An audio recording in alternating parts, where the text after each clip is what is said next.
Al-ilmu qabla qaulin wa amal. Ilmu itu sebelum kita berkata dan sebelum kita beramal. Nah, orang-orang yang berilmu nyobarangkitlah pai haji.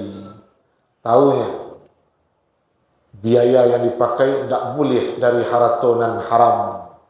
Nah, kemudian tahunya haji mabrur itu dalam pelaksanaan tidak bercampur je dosa sesuai je sunnah Nabi.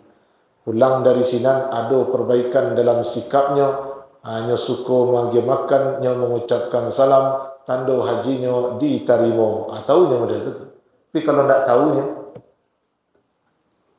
nyepailah dengan piti haram, bercampur, sebagian halal, sebagian haram. Assalamualaikum warahmatullahi wabarakatuh.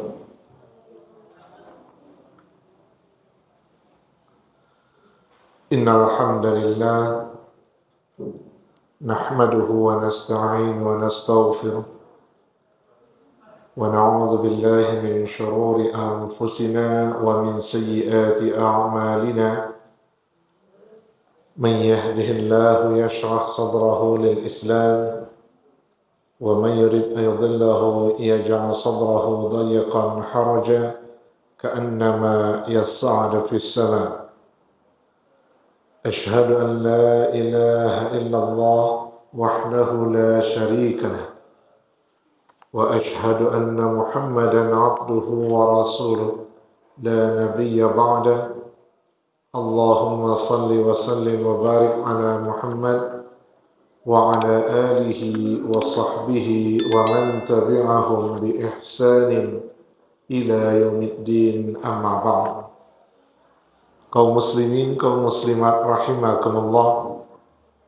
Puji dan syukur kehadirat Allah Subhanahu wa taala yang masih memberikan pada kita nikmat iman serta Islam. Kemudian salawat beriringan salam kepada junjungan kita Nabi Muhammad sallallahu alaihi wasallam. Melanjutkan tafsir surat Az-Zumar, kita sudah sampai ayat yang ke-9. Surat yang ke-39 ayat yang ke-9.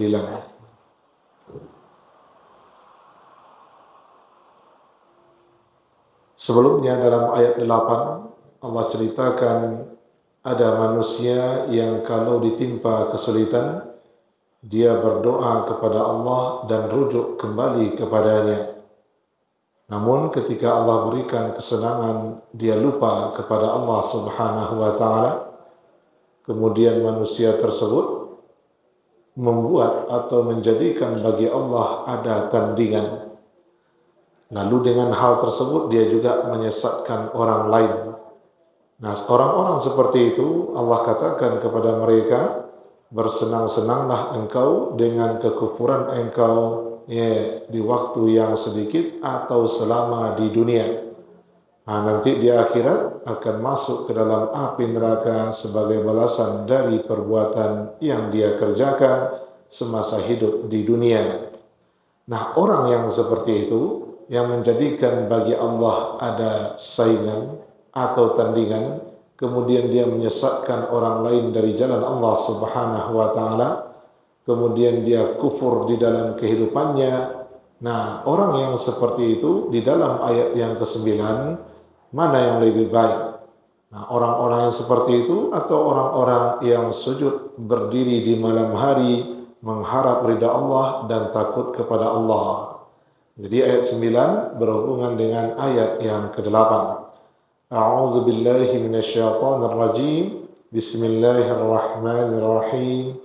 Amman huwa qanitun ana'al laili sajidan wa qa'iman يحذر الآخرة ويرجو رحمة ربه قل هل يستوي الذين يعلمون والذين لا يعلمون إنما يتذكر أولو الألباب صدق الله العظيم.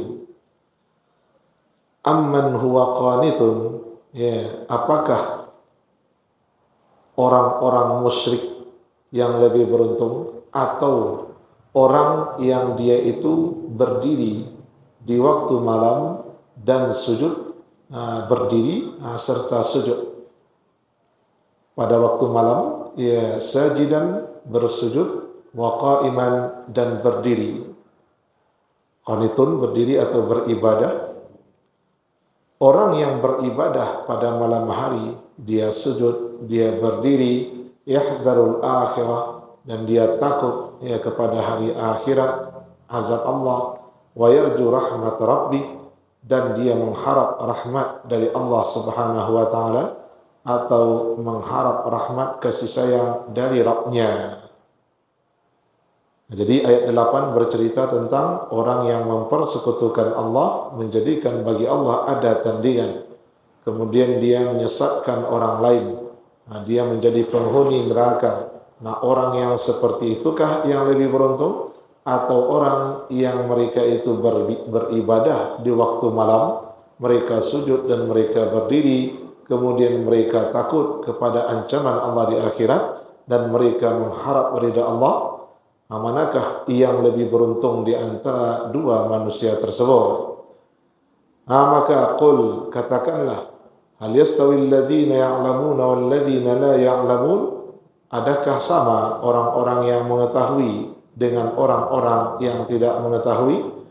Innama yatazakkaru ulul albab, sesungguhnya hanya orang-orang yang berakal, yatazakkar, yang mendapat pelajaran atau bisa mengambil peringatan. Yang mendapat peringatan atau mengambil pelajaran, orang-orang yang ulul albab, berakal kalau biasa diterjemahkan. Ulul albab, orang-orang yang memahami sesuatu sesuai dengan hakikatnya, atau orang yang memahami sesuatu sampai ke intinya, yaitu ulul albab. Jadi ayat ini bertanya, kemudian jawabannya sudah jelas. Membandingkan orang-orang yang mempersekutukan Allah dan kufur dengan orang yang beribadah kepada Allah di waktu malam, kemudian dia takut kepada ancaman Allah di akhirat, dan dia kalau beribadah mengharap ridha dan rahmat dari Allah. Membandingkan dua manusia tersebut sama dengan membandingkan orang yang tahu dengan orang yang tidak tahu, sama membandingkan antara orang yang memahami dengan orang yang tidak memahami. Alias mereka itu tidaklah sama. Tentu orang yang mengetahui, orang yang berilmu lebih tinggi di sisi Allah derajatnya. Tentu orang-orang yang kufur lalu mempersekutukan Allah jauh di bawah orang-orang yang beribadah kepada Allah di waktu malam, kemudian mereka senantiasa mengharap ridha Allah dan takut kepada azab Allah di hari akhirat. Nah, apakah sama? Jelas tidak sama. Pertanyaan yang jawabannya sudah jelas. Istifham ingkari namanya. Jadi orang-orang yang membandingkan dua manusia, mereka sudah tahu jawabannya. Orang-orang yang berilmu tidak sama dengan orang yang tidak berilmu. Yang kufur, yang syirik itu tidak sama dengan orang yang beribadah dan mengharap ridha Allah. Nah, sekarang hanya orang-orang yang berakal yang bisa mendapatkan pelajaran dari Al-Quran yang dia baca atau dari hadis yang dia dapatkan. Orang-orang yang ulul albab, dia bisa ambil kesimpulan dalam Al-Quran dan hadis, lalu dia pakai kesimpulan tersebut dalam kehidupannya. Nah, sehingga dia disebut orang yang mengamalkan Al-Quran dan hadis Nabi di dalam kehidupan. Mereka itu adalah orang-orang yang disebut dengan ulul albab. Kalau hanya sekedar paham Al-Quran tapi tidak mengamalkan, tidak bisa disebut ulul albab, orang yang berakal. Karena orang yang berakal, dia paham, dia amalkan. Karena dia tahu apa yang ada di dalam Al-Quran, itulah yang membuat dia selamat dalam kehidupan dunia dan akhirat. Dia paham Al-Quran adalah petunjuk dan pedoman hidup bagi orang-orang yang bertakwa. Tidak ada yang bisa mengantarkan orang-orang yang bertakwa ke tingkat takwa yang paling tinggi kecuali Al-Quran dan hadis Nabi. Nah, sekarang kita buat contoh. Samakah orang-orang yang berilmu dengan orang yang tidak berilmu? Jawabannya sudah pasti tidak sama. Kita lihat orang yang berilmu, dia tahu mana yang halal dan mana yang haram. Maka yang halal dia ambil, yang haram dia jauhi. Orang yang tidak berilmu tentang halal dan haram, maka mana yang halal dia ambil, mana yang haram juga dia ambil. Nah, akhirnya dia jatuh ke dalam dosa dan berhak mendapatkan siksa di dalam api neraka. Nah, adapun orang yang berilmu tapi tidak dia amalkan ilmunya, ya sama dengan orang yang tidak berilmu. Dia tahu ini haram, tapi dia ambil juga. Sama kerjanya dengan orang yang tidak tahu kalau itu haram, dia ambil yang sesuatu yang tidak dihalalkan oleh Allah Subhanahu wa taala. Jadi orang yang berilmu tapi tidak beramal disebut oleh ulama kajahilihi, sama dengan orang yang tidak berilmu, alias sama dengan orang yang bodoh. Berilmu tapi tidak beramal itu sama dengan orang yang tidak mengetahui, orang bodoh. Tapi kalau beramal tanpa ilmu, itu juga berisiko. Yang dia rusak lebih banyak ketimbang yang dia perbaiki. Mudaratnya lebih banyak ketimbang manfaatnya kalau dia beramal tanpa ilmu. Kalau dia berilmu tanpa amal, ya begitu juga. Dia tidak ada gunanya. Dia disebut sebagai orang bodoh. Nah, ketika dia tahu bagaimana cara kita melaksanakan ibadah, ya disuruh datang ke masjid karena di dalam masjid ibadah nilainya lebih tinggi. Lai tahunya tu, lai. Cuman tahunya sampai di situ saja. Kalau ke masjid awak pahalanya lebih gadang. Cuman ba acaranya supaya lebih gadang, nyo tak tahu. Nyo sangko asal datang ke masjid pahalanya langsung gadang, langsung meledak. Rupanya dia nyo tak berilmu, datang ke masjid tak do dapat pahala yang dijanjikan. Nah, kenapa? Karena dia tidak berilmu tentang cara untuk mendapatkan pahala yang lebih besar tersebut. Bahkan, dia tidak berhak sama sekali mendapatkan pahala yang dijanjikan.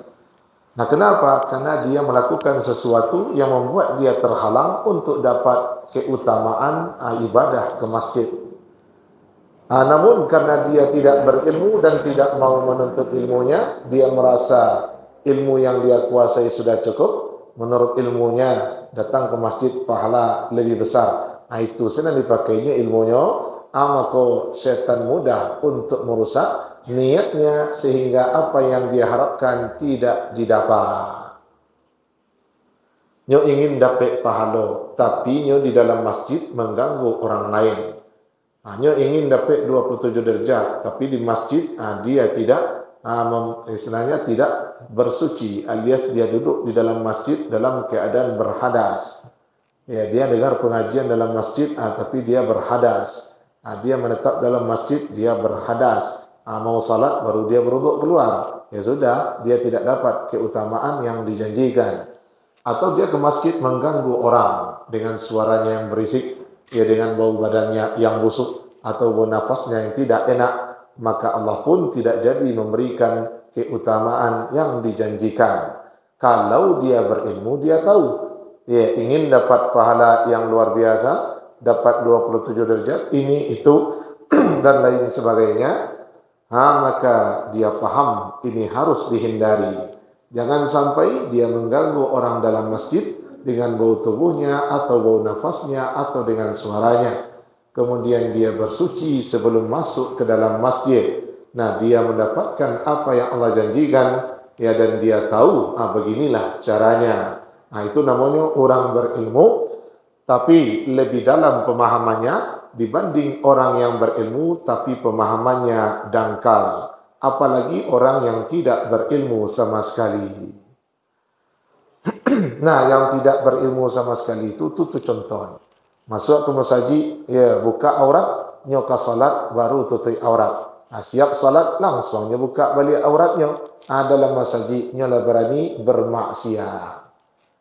Ada tu dapat lo salat berjamaah 27 derajat aina. Nah, ibu bandingkan orang nan berilmu jo orang yang tidak berilmu, itulah kajalih. Ya sangat kontras perbedaannya.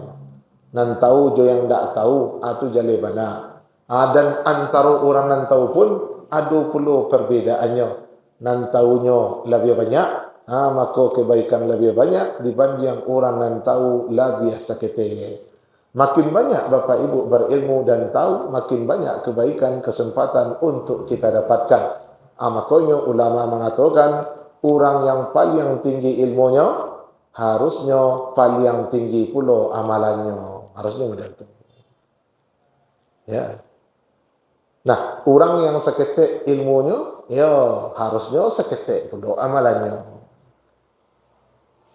Tapi kalau awak mengaku awak tinggi ilmu awak banyak mengetahui informasi, tapi di amalan dicari seketiknya, berarti termasuk orang dan berilmu tapi tidak beramal. Nah, dalam salat, si fulannya berilmu tentang salat, yang si fulan lagi juga berilmu tentang salat, tapi yang si fulan kok lain sampai ke intinya, anan si fulan seorang lain tidak sampai ke intinya. Sama hasil ibadahnya mereka tu indak sama. Tapi kan keduanya tu sama-sama salat. Iyo, tapi nilai yang didapat indak sama. Baginan memang ulul albab, nyo cari tawi, nyo gali tawi, nyo perdalam pemahaman, nyo faham. Kalau kamu saji bisa dapat pahala setara haji. Nyo faham bahawa cara mendapatkan pahala haji tersebut. Inyo faham caranya adalah berwuduk di rumah dengan sempurna, dan inyo faham bahawa berwuduk dan sempurna tadi. Kemudian inyo keluar dari rumah menuju masjid dan inyo mengerti kalau niatnya salat fardu baru dapat pahala setara haji. Kalau niatnya tidak untuk ibadah fardu maka tidak dapat pahala setinggi itu. Dapat pahala nan lain tapi tidak sekadang pahala ibadah haji. Inyo faham kalau awak masuk masjid, baca doa dan inyo faham kalau awak dalam masjid menunggu salat sama je salat, selama tidak berhadas, tidak mengadu orang lain, inyo mengerti sebenarnya itu. Anan kawannya seorang lain mengerti juga kalau ke masjid pahala lebih gadang, tapi inyo berdoa di masjid, ia tidak dapatlah pahala setara haji. Ya, kemudian inyo duduk menunggu iqamat dalam masjid tapi inyo meboh, inyo jajak orang mota sementara orang ada nama doa, ada salat rawatib, ada salat tahiyatul masjid dan lain sebagainya.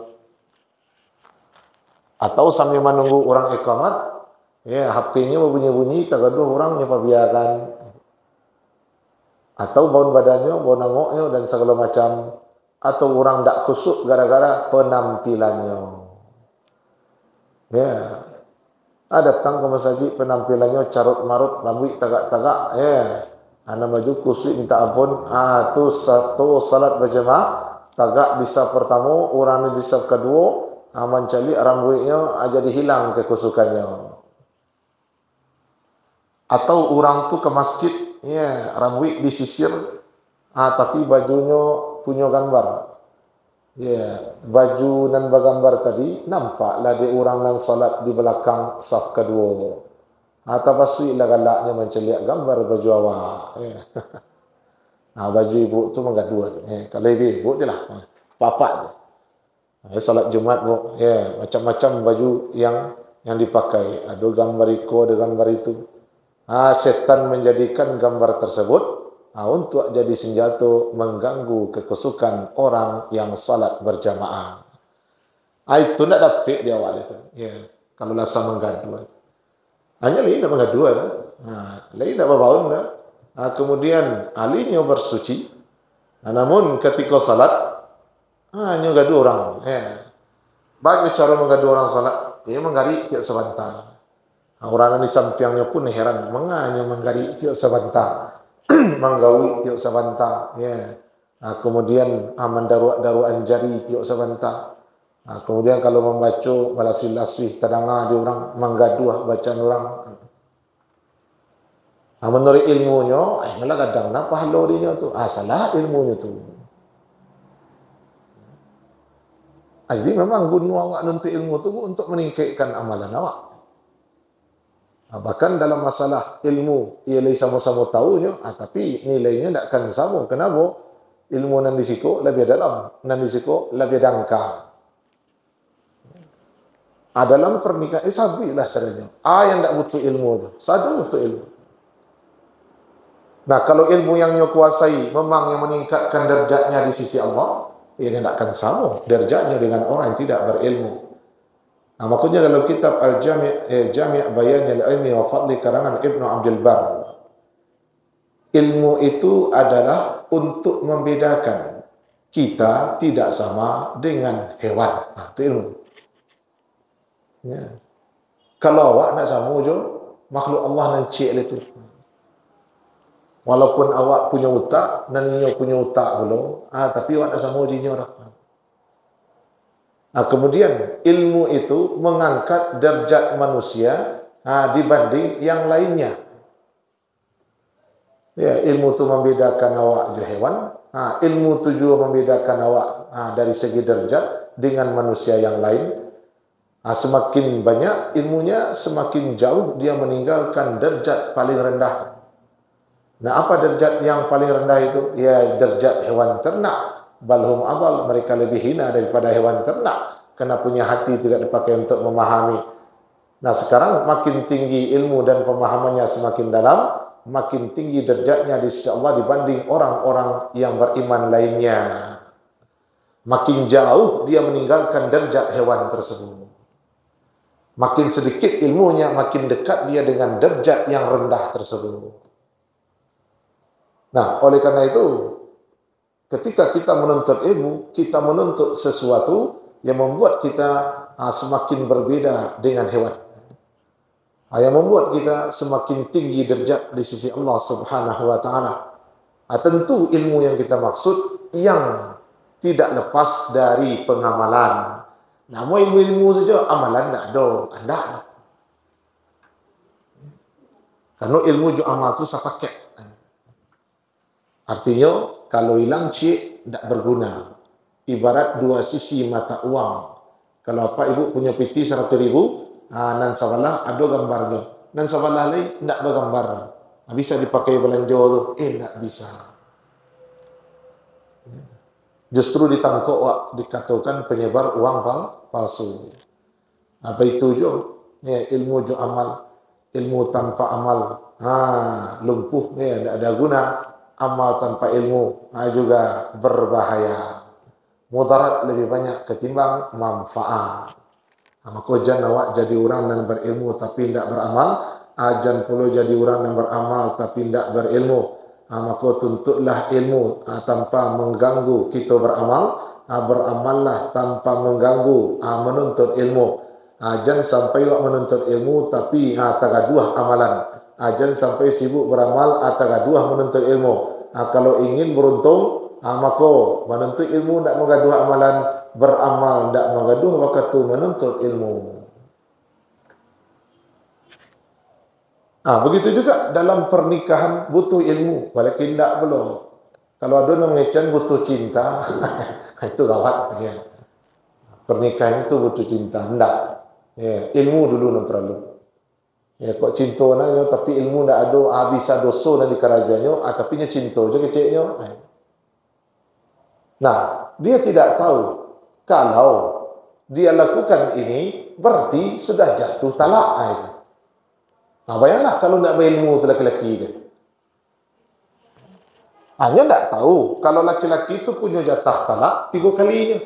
Talak 1 boleh balik, talak 2 bisa balik, talak 3 kalau kau balik nikah balik. Akad baru. Ini tidak. Bolak-balik sampai 10 kali. Apa nama itu?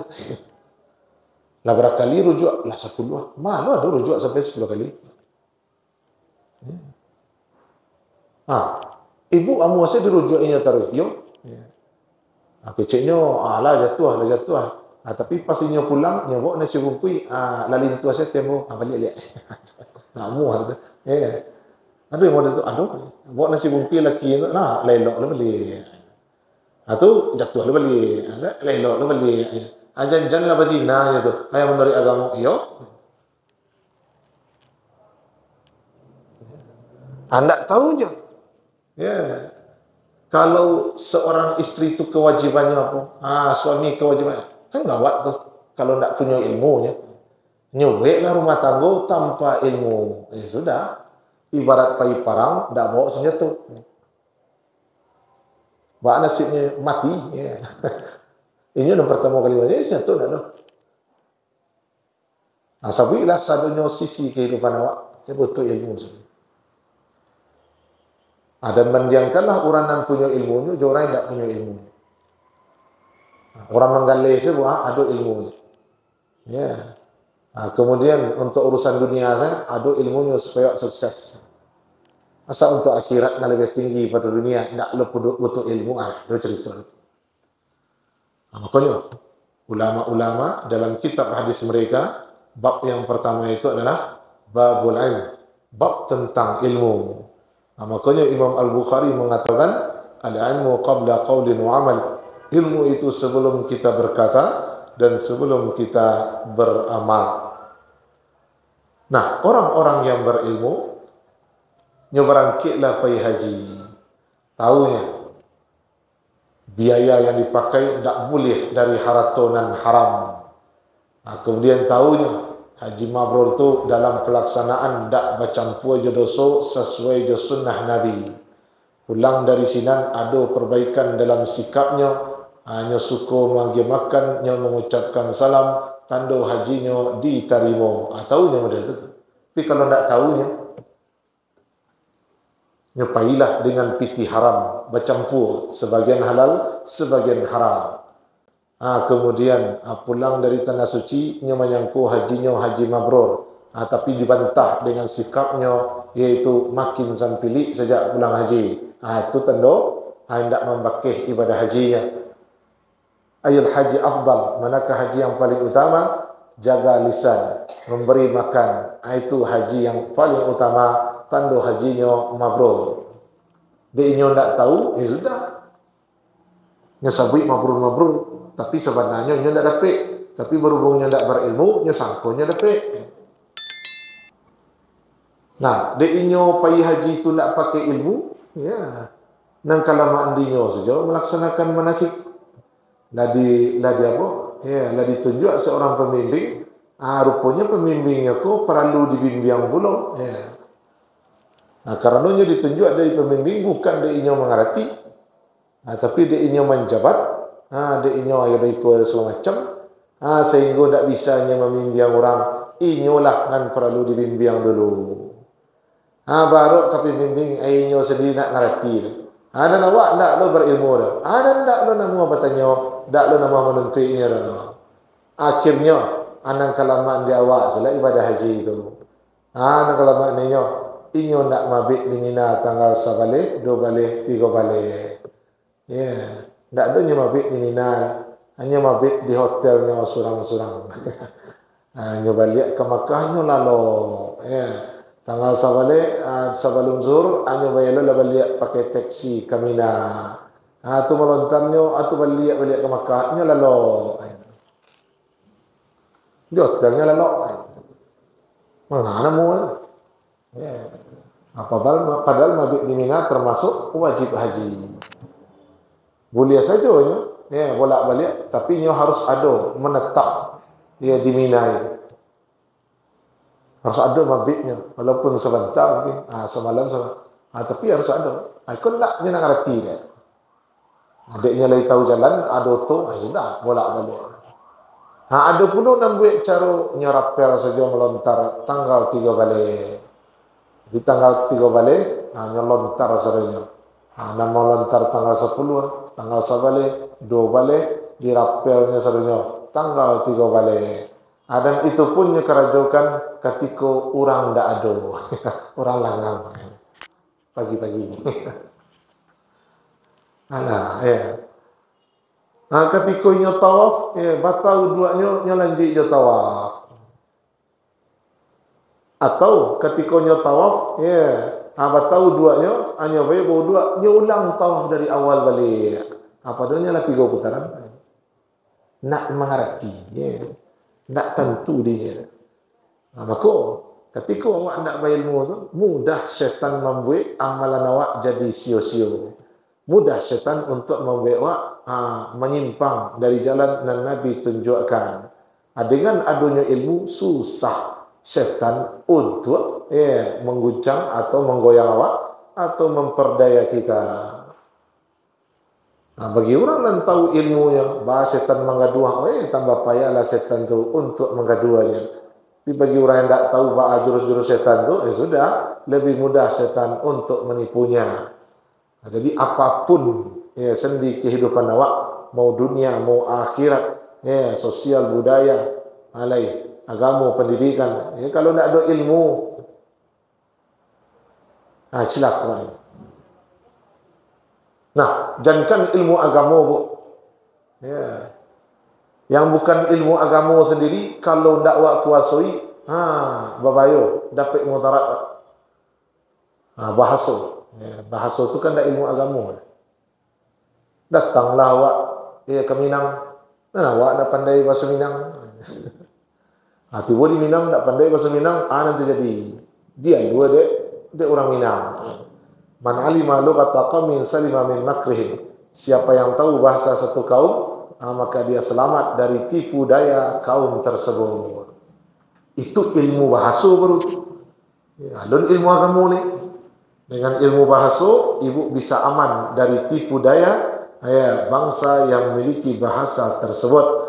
Pandai wak bahasa Inggris, selamai wak dari tipu daya orang nan bahasa Inggris. Ketika wak pergi ke Eropah, ke Amerika, aman dia wak pandai bahasanya.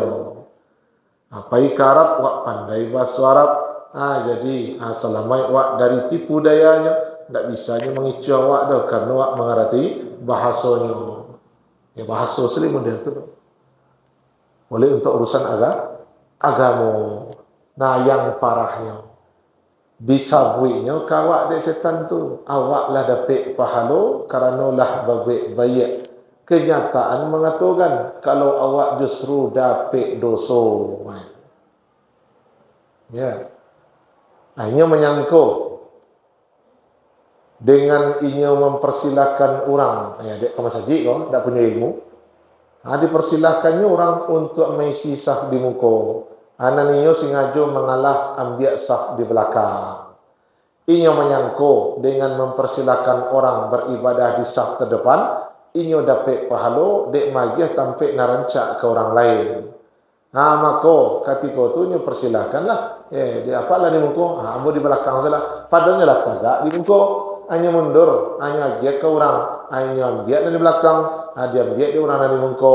Inya menyangka, inya lah lebih bertakwa, lah lebih tinggi nilai pahalanya. Padahal Allah benci perbuatan seperti itu, makruh hukumnya. Dilarang.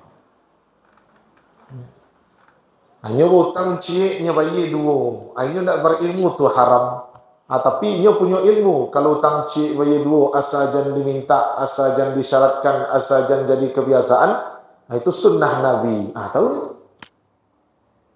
Ketika nyelabian bayi hutang, dapatnya sunnah Nabi. Dipuji dek Nabi sebaik-baik manusia. Inna khairan nasi ahsanum qada'a. Sebaik-baik manusia yang paling baik bayar hutang. Aliasnya labiahkan ketika bayar hutang. Inisiatif surang. Indak diminta, indak disyaratkan, indak dituliskan dalam akad, indak jadi kebiasaan. Maka ketika itu dapatnya sunnah Nabi. Bapa halonya, iyo. Tapi inyo labiahkan, dek diminta, maka riba haram jadinya. Itu. Ini tak berilmu lah, ya sudah. Berdasar lagi. Hanya punya ilmu. Zakat tu adalah kewajiban. Dan zakat tu bisa dalam bentuk orang berhutang kawak, lalu kecian ambillah zakat tu dari ambo. Hutang tu jadi zakat dari ambo. Jadi. Tapi dia ingin tidak berilmu, maka hanya ambillah keuntungan dalam zakat tadi dengan cara engkau kan berhutang ke ambo. Betul. Kini ambo berzakat ke engkau dengan syarat bayi hutang jadi. Kan sama maksudnya, Bu. Ambillah hutang tu zakat dari ambo. Sah zakatnya, lunas hutangnya. Tapi kini ada beda seketika tu. Kau zakat dari ambo, bayi hutang Kalau tidak apa-apa, tidak boleh zakat dah. Nah, menurut mayoritas ulama, zakatnya tidak sah. Baru sebentar dipacik dia orang baru balik tiba di tangan awak balik. Ada ilmunya tentang tu, cilaka lah nya. bisa batal ibadahnya. Hanya paham orang yang dapat zakat asnaf 8, tapi dia tidak punya ilmu, dia hanyalah anak yatim zakat. Anak yatim tak ada. Ada anak yatim dia asnaf 8, tak ada. Nah, ini tapinya miskin Ustaz. Miskin dah mau itu. Tidak yatimnya. Dek miskinnya lah maku kita lagi zakat. Ya fakir, miskin, mu'allaf, amil zakat, memerdekakan budak, orang yang berhutang, fisabilillah, ibnu sabil, 8 asnaf yang berhak dapat zakat. Dia punya ilmu, hanya tahu anak yatim tak dapat zakat. Kalau ada anak yatim dapat zakat, bukan dek nama anak yatimnya, bukan disebabkan keyatimannya, tapi disebabkan ini masuk salah satu dari 8 kelompok yang berhak dapat zakat. Hanya berilmu tentang itu, dapat ibadah berpahala. Tapi kalau tak tahu, nyagiakan anak yatim.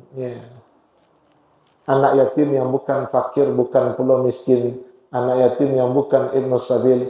Anak yatim yang bukan dililit oleh hutang. Nyagiakan anak yatim, alah baumua, alah berjanggui, alah bercucu. Anak yatim ini.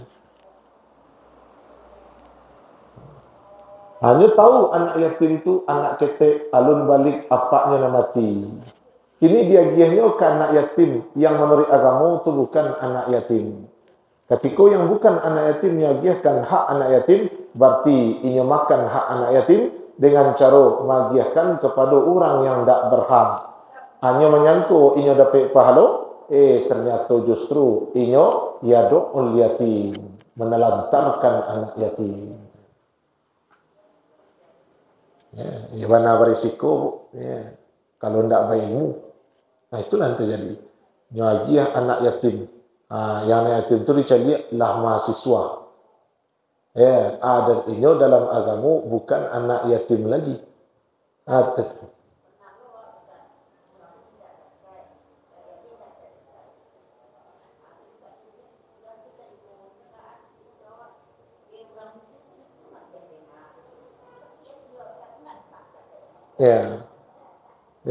Kalau sahnya sah, selama yang menerima orang-orang yang sudah ditetapkan. Selama kita keluarkan sesuai dengan kadarnya. Pokoknya kalau awak lagi ikuti teknis dari membayar zakat, sah. Tapi ketika memandiangkan zakat awak jurang, sakit hati awak. Bakal sakit hati awak.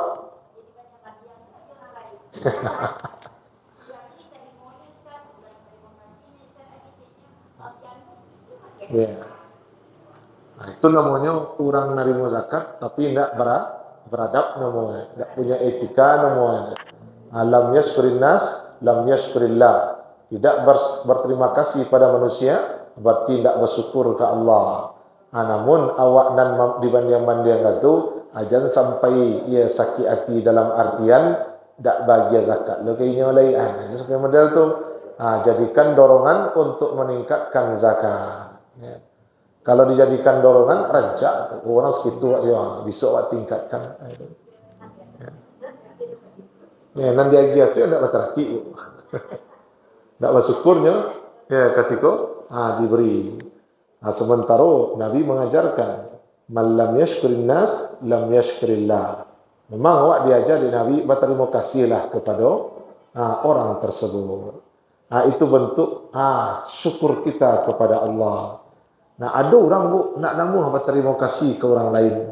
Karena dia menganggap terima kasih itu adalah ungkapan rasa syukur. Dan yang kita ungkapkan rasa syukur itu hanya kepada Allah, bukan kepada manusia. Jadinya alhamdulillah saya nyebut ke orangnya nak terima kasih anda itu sunnah Nabi itu. Alhamdulillah. Banyak terima kasih gini. Ini kan Allah mengajar rezeki. Melaluinya. Kalau tidak ada iyo, tidaklah sampai rezeki itu kawan. Ini jadi penyebab awak dapat rezeki. Bersyukurlah kepada manusia. Berterima kasih. Jadi tidak perlu lulus sakit hati awak. Kalau besok ada yang lebih bisa menjaga mulutnya, lebih bertakwanya. Biaran menjaga mulut itu nanti dia. Anda ada. Kalau ada yang lebih baik pada inyo, itu na lagi. Tapi kalau memang inyo lo nang kamu menerima zakat di bawa ya. Ya. Dan keurangan model itu dinasihati. Awak kalau menerima zakat, adabnya adalah sungguh-sungguh berterima kasih. Ya, ikonnya dia zakat bu, nyeremehkan pemberian orang. Tu je. Ini nak tertib nama tu. Ya, sekikonya bu. Ya. Waktu bagi zakat dia blok wah. Ya. Inya dibuka langsung. Lagi. Tak tertib nama tu. Dibuka langsung. Sudah satu. Sekikonya. Lemah ni bu aja. Itu mana tertib. Alah je sampai lu nak jadi dapat pahala ya. Sakit lu hati awak jadi ya. Anak mual berhenti dok zakat gara-gara tu. Dek awak nak dipuji ya. Justru dicela. Arti nak ikhlas awak dalam zakat awak tu. Jadi ilmu itu memang makanya tuntutlah. Ya. Untuk amalan-amalan wajib menuntut ilmunya wajib pula. Untuk amalan-amalan dan sunat ia menuntut ilmunya sunat pula. Nah, itu pun ya tidak ada batas. Kapan kita berhenti menuntut ilmu? Ya, ketika nyawa sudah dicabut oleh Allah Subhanahu wa taala. Nah, itu dia. Jadi apapun ibadah kita lakukan, kalau ada ilmunya tidak akan sama nilainya dengan yang tidak berilmu. Bahkan antara orang-orang yang sama-sama berilmu, nilainya juga tidak akan sama. Ya, karena pemahaman mereka terhadap ibadah tersebut berbeda. Yang ini pemahamannya lebih dalam, yang ini pemahamannya tidak sedalam pemahaman saudaranya. Maka tentu kualitas dari ibadah akan berbeda. Kalau kualitasnya berbeda, tentu pahalanya juga akan berbeda. Kalau pahala yang didapat berbeda, tentu derajatnya di sisi Allah juga akan berbeda. Jadi kalau ada nama tanya samu dan yang berilmu juga yang tidak berilmu, jawabannya indak samu. Ya, jangan yang berilmu juga yang tidak berilmu. Yang sama-sama berilmu saja, kadang-kadang tidak lo sama dah. Yang membuatnya tidak sama, pemahaman. Nasiko dalam bana, nasiko dalam alun pakai benar. Nasiko dangka, nasiko dalam, sikolah dalam sekali. Itu beda. Makin dalam pemahamannya, makin banyak pintu-pintu kebaikan terbuka dan inyo tahu. Makin seketik ilmunya, makin seketik lo kesempatan dan pintu yang terbuka untuk beribadah dan dapat dia. Bagi orang yang tahu bu, tak bisa pergi haji, tapi dia bisa dapat pahala haji. Tahunya. Bagi orang yang tak tahu, itulah. Ya, martua-martuanya nama mau upek-upek dirinya. Ya, ayolah nasib awak dan buruak mah. Ya, sampai kini lo bisa pergi haji lah itu sekarang jual. Kalau bagi orang yang berilmu, tak bisa haji. Kau bisa wak? Pahala setara haji. Kau bisa lo? Pahala setara haji. Salat isyraq dengan cara salat berjemaah subuh ke masjid, menetap di masjid, datang waktu duha, salat 2 rakaat, dapat pahala haji umrah sempurna. Berjalan ke masjid, wuduk dulu, wuduknya sempurna, niatnya ibadah fardu ke masjid, maka dapat pahala setara haji. Wak siapkan orang pergi haji, bekal je ilmunya, dapat dapat pahala orang dan haji tersebut. Lapang lagi. Ya, tapi kalau tak berilmunya, haji sakit. Jadi tahu tutup pintu tu bu, dia nak mampu nyantu-antuannya kepala tu ke pintu tersebut. Padahal kok pahamnya, kok berilmunya, ada pintu terbuka di samping yang pahalanya sama. Nah, orang yang tak berilmu, dia lanjutkan puasa. Padahal saudara majaknya makan, mengundang. Dia tak tahu. Kalau awak diundang orang, boleh awak batal puasa, boleh. Dia tak tahu tu. Ya. Jadi saudaranya mengundang, bu, tak nyoti bu. Bagi yang punya ilmu, nyo puasa sunat, diundang dek saudaranya, inyo tibo. Rupanya undangan makan, inyo makan. Ya. Maka itu, dia inyo berilmu. Amalan ikon lebih utama dibanding amalan puasa sunatnya. Kalau nyetari puasa sunat, tak dapat dinyo amalan na lebih utama ko. Ya, inyo dapat pahala, saudaranya dapat kebahagiaan, manfaatnya lebih gadang. Kalau puasa, manfaatnya lebih ketik karena terbatas inyo saja. Mengertinya tu. Bagi yang tak mengerti, hanya puasa, rugi awak. Ya, tak boleh awak batal puasa, berdosa awak dah niat puasa, tiba-tiba awak batalkan. Hanya tarui puasa, naknya penuhi undangan saudaranya. Aku undangan baralik lah tu, berdosa je. Ya. Siapa diundang beralik, dia tak tiba, tanpa uzur ke, faqad asallahu rasulah. Dia telah durhaka pada Allah dan Rasulnya. Tapi kok berilmunya, hanya tahu lo ilmunya. Dia telefon, ambo sedang puasa, membanamu, nak bisa datang. Pokoknya mengucapkan selamat, pokoknya kado menyusul, okey. Tak berdosa dah. Ya. Yang nak mengecek tu, hendak mendoakan tu berdosa. Karena hukumnya fardu ain menurut mayoritas ulama. Assalamu yang undang orang Islam, acara di sini tidak ada dan haram, maka baiklah, wajib apa itu? Resepsi pernikahan. Bila inyo tidak berilmu, inyo anggap puasa sunat lebih tinggi ketimbang hadir di resepsi pernikahan, dek tak punya ilmu. Hanya sangku betul. Dek tak punya ilmu, bu, inyo ingin beribadah, tak sampai dah. Artinya di akhirat, mai ibadah hamba bu. Ya, mai ibadah dah do. Baguslah do, kan hamba kerajaan. Ya. Yo engkau mengerajannya dengan cara yang membuat engkau tidak dapat pahala.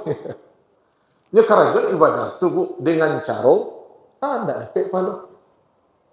Contohnya, ya, dilarang salat ketika matahari terbit, ketika matahari terbenam, ketika matahari terbit di tengah-tengah, ketika sudah salat subuh sampai matahari naik, ketika sudah salat asar sampai matahari terbenam. 5 waktu itu namanya waktu yang dimakruhkan untuk salat. Hanya bayar salat ketika matahari terbit, syuruk namanya. Pahala haji umrah. Mana pahala haji umrah? Ya kan salat syuruk Ustaz. Tak tahunya syuruk itu waktu terlarang. Ya. Tapi namun salat syuruk, salat terlarang. Ya. Kan itu bu ya. Kalau orang berilmu, salat syuruk, apa lu haji umrah? Kalau hadis sahih bu, berarti bertentangan dengan hadis sahih yang lain. Tu tak boleh salat ketika matahari terbit syuruk. Dia punya ilmu, dia faham. Iko makasih syuruk ko, ndak waktu syuruk dah ko, karena tu waktu yang dilarang tu. Ya, iko makasihnya salat isyraq ko.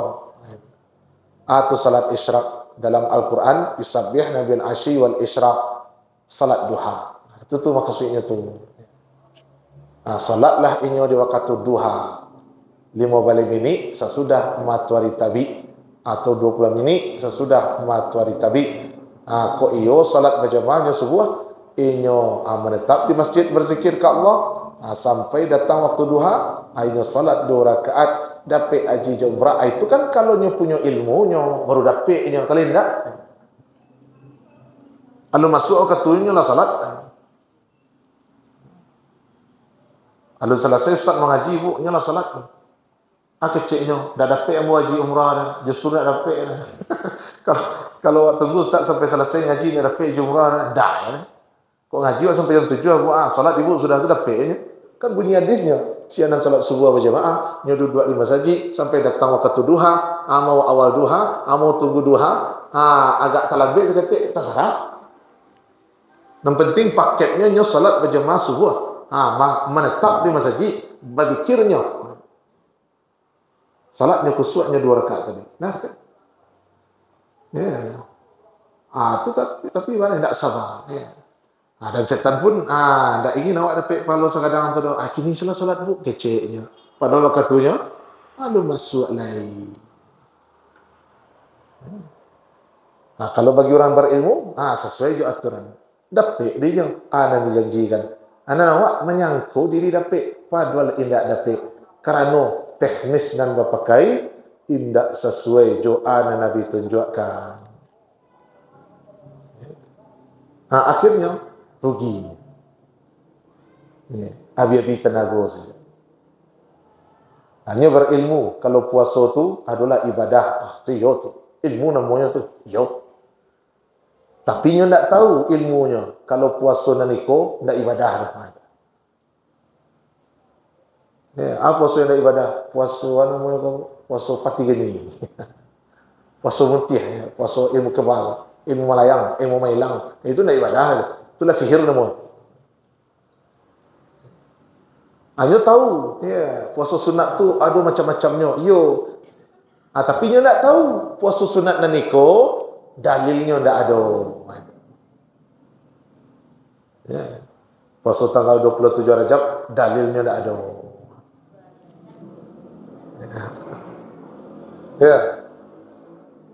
Kau ada dalilnya, hanya tahu hadisnya, hadis palsu. Itu kalau berilmu tu.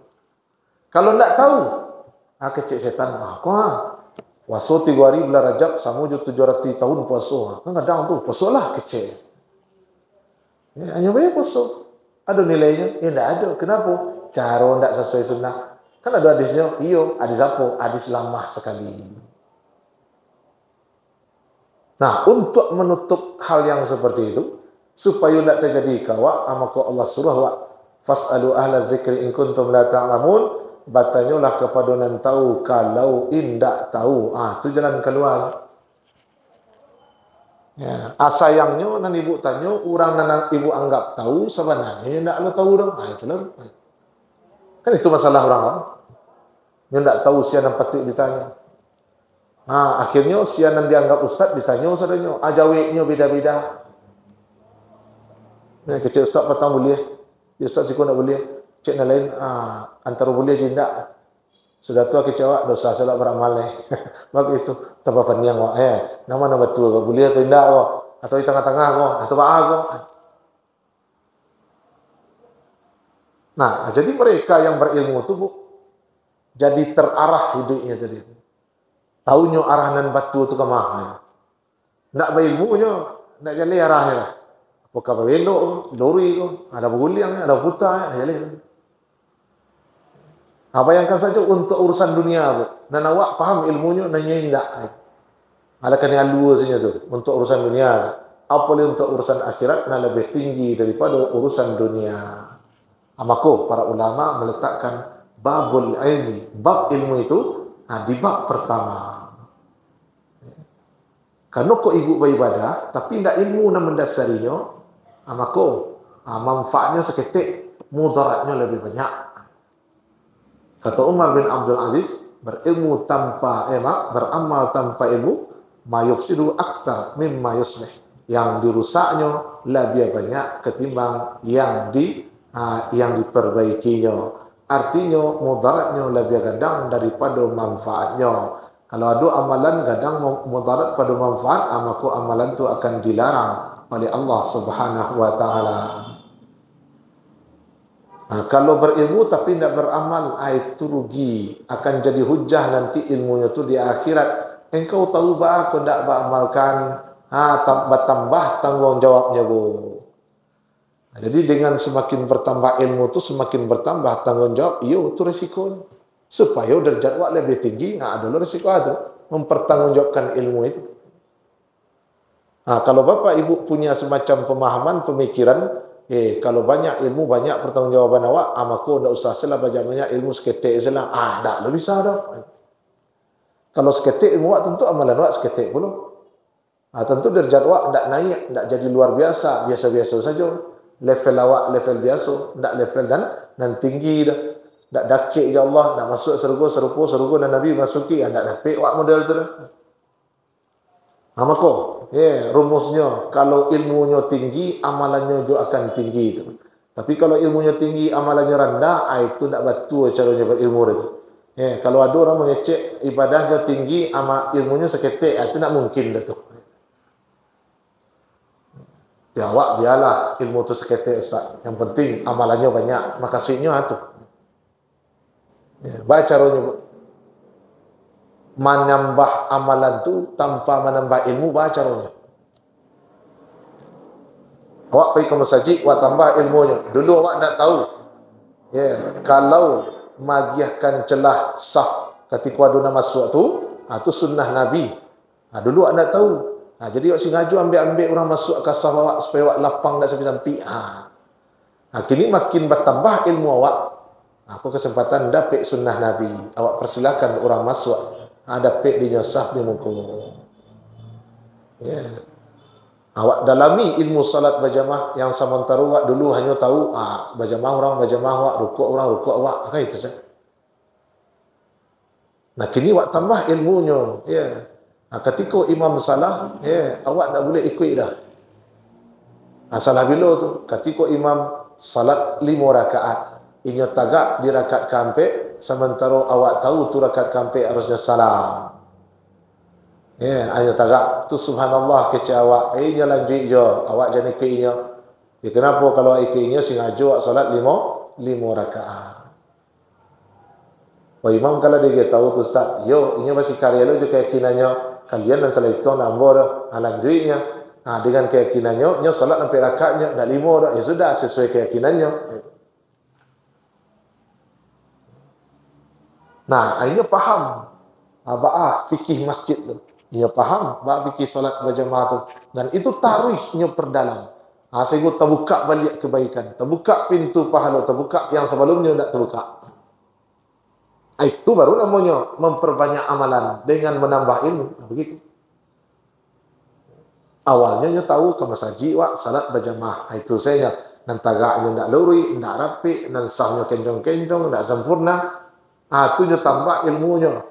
Supaya sempurna salat berjamaah wak, maka lurus dan rapatkan saf. Kanonnya kesempurnaan salat terletak di sini. Tapi nyo masih malas filaswi je. Hanya tuntut ilmunya. Rupanya jangan sampai mengadu orang dalam masjid. Tak masuk je suara awak. Kemudian terusnya belajar. Dapat lo kebaikan yang baru. Sesudah salat awak berzikir. Zikir yang kalau kerajaan awak tak akan pernah rugi.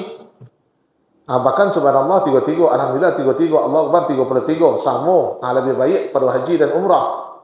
Bersedekah dan lain sebagainya. Bertambah lo. Bertambah informasi, bertambah amalan. Kalau tak ada informasi, bertambah model tu, ada ditambahnya. Nan zikir sudah salat tu, nan tahu dia subhanallah, alhamdulillah, Allahu Akbar, nyo tambah ilmunya. Ternyata ada lo zikirnya. Tu ayat kursi. Nyo tambah ilmunya. Ternyata ndak ayat kursi saja. 3 kul. Ndak puih ngero, dia cari-cari, nyo tuntut ilmunya balik. Ada pek lo zikir yang lain. Astaghfirullah, Allah manta salam. Makin bertambah banyak ibadahmu. Kalau tak tambah ilmunya, anak ditambahnya. Ini nak tahu siap salat tu Allah manta salam, itu kitunya. Dia bertambah ilmunya. Subhanallah 33. Lebih luar biasa lo padilah. Tambah. Rupanya ada lain. Al-Quran mungkin. Sudah, zikir terbaik Al-Quran. Tambah.